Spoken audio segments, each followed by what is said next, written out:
મહારાજ છે ને માંડવીમાં પધાર્યા. તે લીલાધર શેઠ હતા માંડવીમાં. તે લીલાધર શેઠ કે મહારાજ આ બધા વાતું કરે છે, તમે બધા સમાધિ કરાવો છો ને.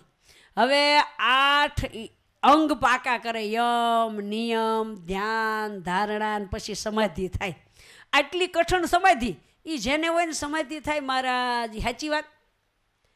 મહારાજ કે સમાધિ તો સાચી જ હોય ને. મહારાજ કે સમાધિ અમારે પ્રતાપે થાય છે. ત્યાં તો આકાશમાં ચકલા ઉડીને જતા ને તે મહારાજ આમ હામું જોઈને ટપો ટાઈપ લીલાધર શેઠના ફળિયામાં પડ્યા બધા ચકલા. કે અરે મહારાજ એટલા બધા ચકલા મરી ગયા અહીંયા. મારે કે મરી નથી ગયા, એને સમાધિ થઈશ. બધા ચકલા પકડી પકડીને મારી પાસે ઢગલો કરો કે મહારાજ હું ન અડું એને. મહારાજ કે લાવો અમારી પાસે લાવો, એ બધા હમણાં જીવતા થઈ જશે ને જો આઘા રહેશે ને એ મરી જશે, પાપ તમને લાગશે.